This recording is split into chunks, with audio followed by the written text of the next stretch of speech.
गजल में बड़ी खूबसूरत गजल के साथ यकीनी तौर पर मुशायरे के सफर को कामयाबी की मंजिलों के बहुत करीब किया। इनका बहुत शुक्रिया। मैं एक बात अर्ज करना चाहता हूं कि आप क्रोनोलॉजी समझ लीजिए कि मुशायरे का आखिरी हिस्सा है, हमें मोहतरम ताहिर फराज साहब का कलाम सुनना है, लेकिन उससे पहले आज के मेहमान इम्तियाज इस जश्न के साहिब जश्न जिनके लिए आज की ये खूबसूरत महफिल सजाई गई है, आप देख रहे हैं बैनर पर खूबसूरत अंदाज में लिखा हुआ एक शाम आदित्य यादव जी के नाम, यानी आज के मेहमान इम्तियाज, आज के डिस्टिंग्विश्ड गेस्ट,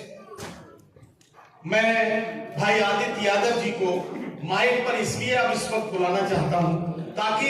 हमने अपने दिल की बात उन्हें बार बार सुनाई है, अब थोड़ी देर चंद लम्हात के लिए उनके दिल की बात भी हम सुने और इस बात का यह हक अदा हो कि जश्न अगर हमने उनका मनाया है तो उनसे मोहब्बतों का तकाजा ये कहता है कि अब हम उनसे उनकी बात सुने। उसके बाद मुशायरे के सीनियर मोस्ट शायर जनाब ताहिर फराज रामपुरी अपना कलाम पेश करेंगे। इस वक्त चाहता हूं कि आप मेरा साथ दें। मैं बड़ी जिम्मेदारी के साथ आपके और हमारे सबके मेहमान इम्तियाज, आपके दिलों की धड़कन, बदायूं के सांसद, समाजवादी पार्टी के युवा नेता और युवाओं की हृदय में, युवाओं के दिल में धड़कनों की तरह बसने वाले भाई आदित्य यादव जी को माइक पर बुला रहा हूं, तशरीफ लाएं। और अनीस खान वारसी साहब, आपको बहुत मुबारकबाद कि आपने वाकई आदित्य यादव जी की मोहब्बत में जो खूबसूरत शाम का इनेकाद किया। आदित्य भाई भी आपसे बड़ी मोहब्बत करते हैं, इसका नमूना मैंने देख लिया कि मसरूफ तरीन वक्त में से भी उन्होंने आपके लिए वक्त निकाला और वो यहाँ तशरीफ लाए। जोरदार तालियों से इस्तकबाल कीजिए जनाब आदित्य यादव जी, एमपी बदायूं, हमारे बीच आए। बहुत शुक्रिया है नदीम और उनकी साहब का, जिन्होंने आज के कार्यक्रम के संचालक के रूप में अपनी जिम्मेदारी भी निभाई और समय समय पे अपनी कविताओं से इस महफिल की शान को भी बढ़ाने का जो आपने काम किया। आज के इस मुशायरे के कार्यक्रम की अध्यक्षता कर रहे, हजारों किलोमीटरों से चल के आज इस कार्यक्रम की अध्यक्षता कर रहे डॉक्टर गु अब्दुल साहब, जो कि दुबई से आज यहाँ पर आए हुए हैं, मैं उनका और साथ ही में अनीस खान वारसी साहब का, भाई शाम खान साहब का और उनकी पूरी टीम का मैं तहे दिल से शुक्रिया अदा करता हूँ, धन्यवाद देता हूँ कि आज की जो ये शाम हमारे लिए आपने रखी। और मैं इस पे अभी और देर तक रहता और मैं माफी भी चाहूंगा यहाँ पे जितने भी हमारे कवि और कवित्री, शायर और शायरी आई हुई हैं, क्योंकि कल जैसा आप जानते हैं लोकसभा चल रही है और कल से बहुत महत्वपूर्ण मुद्दों पे चर्चा होनी है, तो इसीलिए कल सुबह ही मुझे 6 बजे की फ्लाइट से दिल्ली में जाना होगा। इसी वजह से आज के कार्यक्रम को थोड़ा जल्दी हम लोगों ने किया, लेकिन मैं शुक्रिया अदा आप सबका करूंगा क्योंकि इस जीत में और सिर्फ बदायूं नहीं बल्कि जो इंडिया गठबंधन की जीत इस पूरे देश के अंदर हुई है वो आप सबके बिना पूरी कभी नहीं हो सकती। समाजवादी पार्टी हो, आदरणीय अखिलेश यादव जी हो, आदरणीय शिवपाल सिंह यादव जी हो और समाजवादी पार्टी के शीर्ष नेतृत्व से लेके हर कार्यकर्ता ने जो मुकम्मल कोशिश की, जिस तरीके से सब लोगों को एकजुट करने का प्रयास किया और खास करके आदरणीय अखिलेश यादव जी जिन्होंने पीडीए का नारा दिया, जिस नारे को लेकर एक एक कार्यकर्ता आगे बढ़ा, आज मैं समझता हूं उसी का परिणाम है कि देश की तीसरे नंबर की पार्टी अगर आपकी समाजवादी पार्टी है तो आपकी और जो 2024 का चुनाव जिन नाजुक मोड़ पे हुआ, जिन मुद्दों को लेकर हुआ, जिस संविधान की किताब को लेकर हुआ, मैं आप सबसे बस ये आग्रह करता हूं, ये लड़ाई अभी हमारी आपकी खत्म नहीं हुई। यहां से ये लड़ाई शुरू हुई है। जिस संसद में आप सबने अपनी ताकत दे के हम सभी को भेजा है, हम वहां पुरजोर तरीके से आपकी आवाज उठा रहे हैं। और आगे भी उठाते रहेंगे। लेकिन अपना ये विश्वास, अपना ये भरोसा इसी तरह आप लोग कायम रखें। शायरे का कार्यक्रम है, कभी सम्मेलन है, राजनीतिक कार्यक्रम नहीं। और अभी मुझे बहुत मौके मिलेंगे अपनी बात को आप लोगों के बीच तक रखने का, लेकिन जो कि आज ये कार्यक्रम यहाँ बैठे सभी हमारे कवियों के लिए है। मैं ज्यादा नहीं कहूंगा। समाजवादी पार्टी ने और हमारे पार्टी के संस्थापक नेता आदरणीय स्वर्गीय नेताजी ने कवियों के लिए हमेशा अपने दिल में एक अलग जगह रखी। जब जब हम लोग देखते थे बचपन से सहफी महोत्सव होता था या कोई भी मुशायरा या कोई भी कार्यक्रम होता था, उसमें कवियों को बुलाने से ज्यादा उन लोगों से चर्चा करना और उनकी समस्याएं, उनकी जो बात होती थी उनको नेताजी सुना करते थे। और हमारा भी प्रयास रहेगा कि उसी तरीके से आप सभी लोगों की, खास करके वो आप लोग हैं, ये वो लोग हैं जो मंच पे आके समाज की जो कमियां हैं उसको कितने खूब तरीके से कह के चले जाते हैं। इस समाज की जो खूबसूरती है उसको किस तरीके से कह के चले जाते हैं, ये हमें आपको सीखना चाहिए। तो मैं आप सबका तहे दिल से शुक्रिया अदा करता हूं, धन्यवाद देता हूं और बस इतना ही कहूंगा कि अभी हमसे पहले एक नौजवान कवित्री थी, उन्होंने अपनी कविता पढ़ी और उन्होंने काफी सुंदर कविताएं पढ़ी। अपने मन से मेरा ख्याल है कोई नई कविता आप पढ़ना चाहती थी, लेकिन मौका नहीं मिला। हम उस पार्टी, उस परिवार से आते हैं जहां पे कभी नेताजी ने फूलन देवी जैसी एक महिला जो समाज में पीड़ित थी, पीछे थी, उनको लोकसभा जैसे सर्वोच्च पद पर भेजने का काम किया अपनी आवाज उठाने के लिए। तो मेरा जितना भी समय अगर बचा है, क्योंकि यहाँ पे संचालक महोदय ने आज जिस तरीके से मंच संभाला, हर कवि को ऊपर आने के समय पे टाइम दिया गया, तो आपको देख के मुझे खुद भी अपने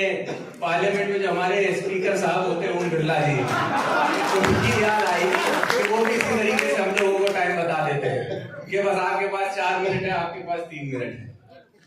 तो मैं अपनी बहन से कहूंगा कि जो मेरा समय है वो मैं आपको देना चाहता हूं और मैं चाहूंगा कि जो कविता आप सुनाना चाहती थी उसको यहाँ पर आपको जरूर सुनाएं और सभी लोगों से कहूंगा उनकी हौसला अफजाई करें।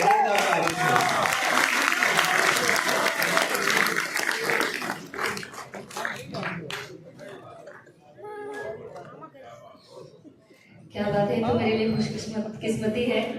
कि मुझे समय कम मिल पाया था।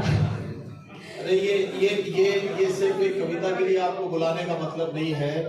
सरकार बनने दीजिए, यश भारती आपका इंतजार कर रहा है।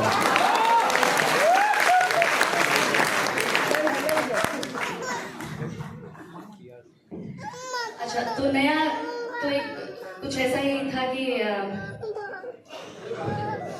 कोई एक नज्म लिखी थी मैंने, एक नई नज्म लिखी थी मैंने जी।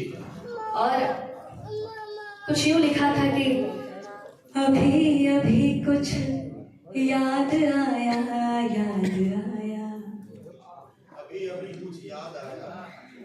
वो छोटा कमरा थोड़ा था जिसका किराया, अभी अभी कुछ याद आया, याद आया, वो छोटा कमरा थोड़ा था जिसका किराया, वो तेरी बातें रात भर, वो चलती सांसें रात भर, वो तेरी बातें रात भर,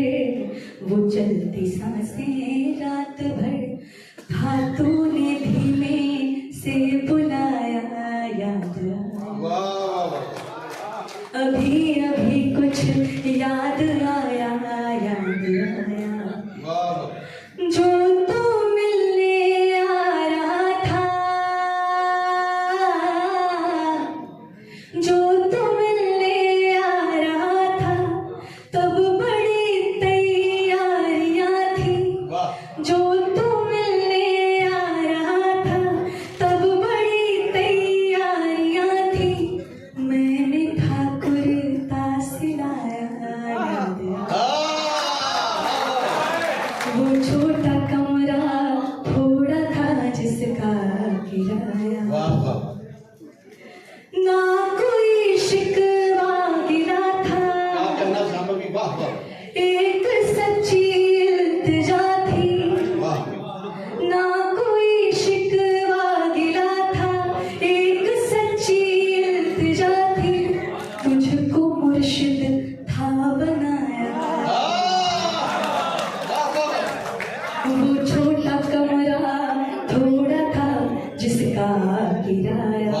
संगम के किनारे का एक जिक्र है कि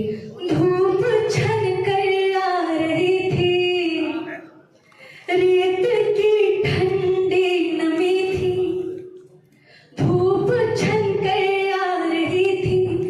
रेत की ठंडी नमी थी, धातु ने सीने से लगाया, वो छोटा कमरा थोड़ा था जिसका किराया, आँख में पानी भरा था, होठ कुछ ना कह रहे थे, आँख में पानी भरा था, होठ कुछ ना कह रहे थे, तुझको खुद पर था बिछाया, वो छोटा कमरा थोड़ा था जिसका किराया, क्या कहना बाबा? बेज रंग का बिस्तरा था, बेज रंग का बिस्तरा था, रात की गहराइयाँ थी, बेज रंग का बिस्तरा था, रात की गहराइयाँ थी, धातु ने बाहों में सुलाया, धातु ने बाहों में सुलाया, वाह वाह, तुझसे मिलने की खुशी थी, तुझसे मिलने की खुशी थी, क्या कहना? भागे भागे जा रहे थे, इश्क को मंदिर बनाया, याद आया। वाह वाह वाह, वो छोटा कमरा थोड़ा था जिसका किराया, क्या कहना, क्या कहना? वाह, थी मेरे, बस आखिरी दो बंद और की, जी। थी मेरे गालों पे चमचम,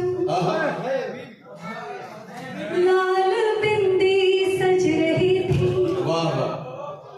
थी मेरे गालों पे चमचम, लाल बिंदी सज रही थी, मैंने था काजल लगाया, याद वाह वो छोटा कमरा वाह, वाह, वाह। था जिसका किराया। आखिरी वो बंद जहां से कुछ ऐसा होता है कि सब जो बसी बसाई दुनिया है वो खत्म हो जाती है, कि जनवरी का वो महीना प्यार में डूबा हुआ था, मैंने खुद को था मिटाया, याद आया। और अब वो पंक्ति पढ़ने जा रही हूँ कि जैसे सब कुछ छिन गया था, जैसे सब कुछ छिन गया था, जैसे सब कुछ छिन गया था, रो रहे थे हम अकेले, वाह, हाथों ने मेरा दिल दुखाया, हाथों ने मेरा दिल दुखाया, याद आया, वो छोटा कमरा थोड़ा था जिसका किराया। वाह। बहुत शुक्रिया, बहुत धन्यवाद।